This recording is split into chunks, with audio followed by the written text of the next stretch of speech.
Hello, welcome to everyone today's class.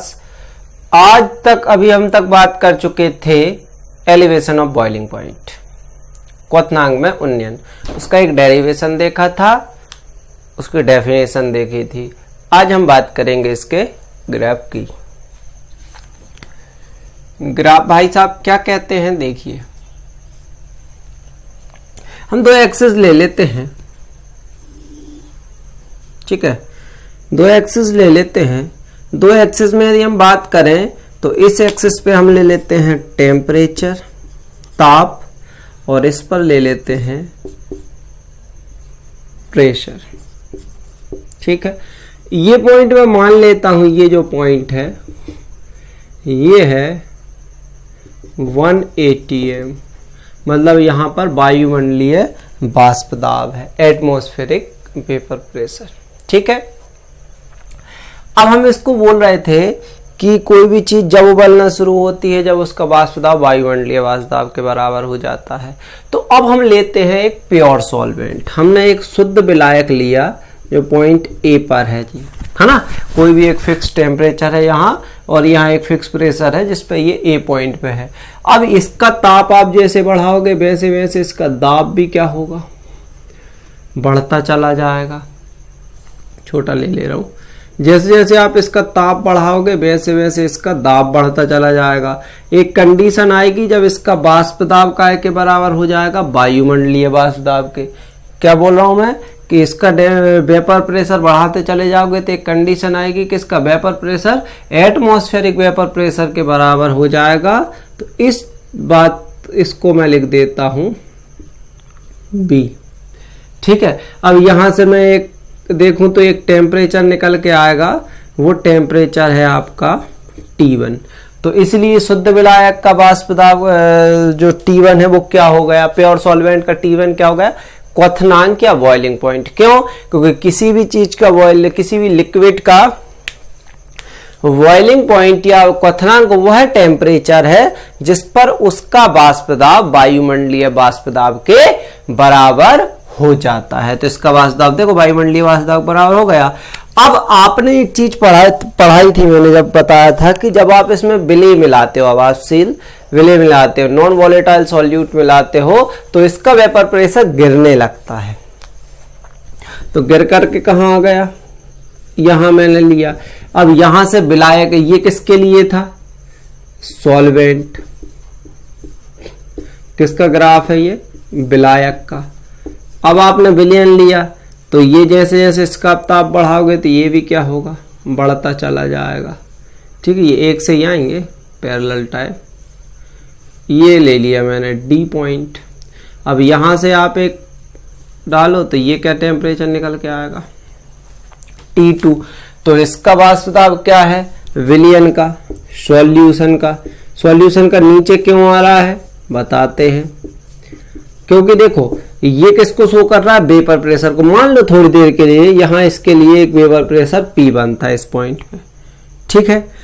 यहां एक कोई टेम्परेचर मान लो कि T0 रहा होगा, ठीक है। कोई टेम्परेचर क्या रहा होगा, T0 रहा होगा। अब T0 एक फिक्स टेम्परेचर पे आपने शुद्ध विलायक का वेपर प्रेशर निकाल के देखा। जैसे मान लो जो भी 100 डिग्री 150 डिग्री जो भी कंडीशन, जो भी टेम्परेचर लिया हो, उस फिक्स टेम्परेचर पे आपने इसका वाष्प दाब P1 निकाला होगा, और उसी पे जब उसमें अवाष्पशील विलेय मिला दिया होगा तो अवाष्पशील विलेय मिल गया, नॉन वोलेटाइल सॉल्यूट मिल गया, तो उसमें पार्टिकल जो वेपर के हैं वो कम हो जाते। पीछे बताया था मैंने आपको लास्ट वीडियो में। यहां मान लो कोई टेम्परेचर P2 था, प्रेशर सॉरी।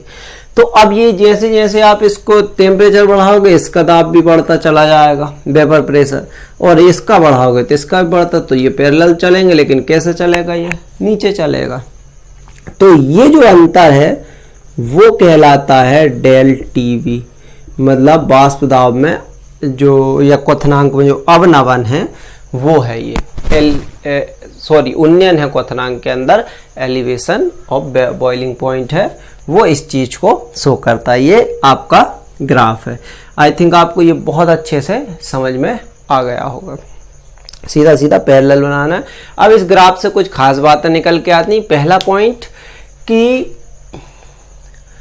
विलायक या सॉल्वेंट का वाष्प दाब पॉइंट बी पर वायुमंडलीय वाष्प दाब के बराबर, मतलब इनका वेपर प्रेशर पॉइंट पी पर एटमॉस्फेरिक वेपर प्रेशर के बराबर हो जाता है, जिसके करस्पॉन्डिंग या संगत टेम्परेचर या ताप क्या है, T1 है। तो इसलिए इसका विलायक का क्वथनांक क्या होगा, T1।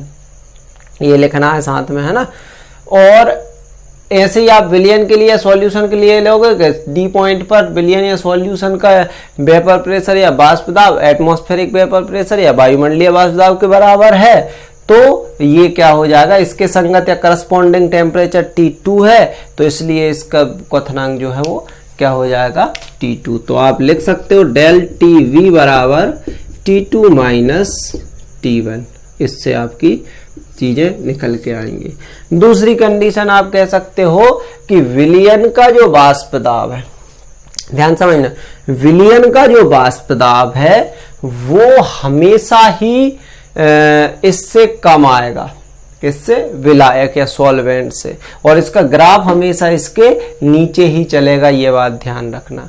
क्या है बात कि सॉल्वेंट के ग्राफ से सॉल्यूशन का ग्राफ हमेशा नीचे से जाएगा। क्यों जाएगा यदि पूछ लिया जाए तो, क्यों, क्योंकि इसका वाष्प दाब विलय से कम होता है ना। समझ गए, विलय के मिलने से इसका वाष्प दाब या वेपर प्रेशर कम हो जाता है। इसका वेपर प्रेशर ज्यादा है, उसका कम। दूसरी बात, क्वथनांक किसका ज्यादा होता है, T2। ध्यान से समझना, एक बात देखना कि वेपर प्रेशर ऑफ सॉल्वेंट, विलायक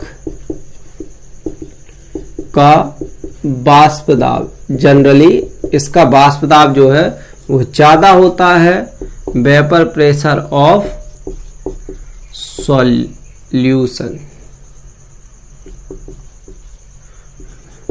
विलयन के वाष्प दाब से।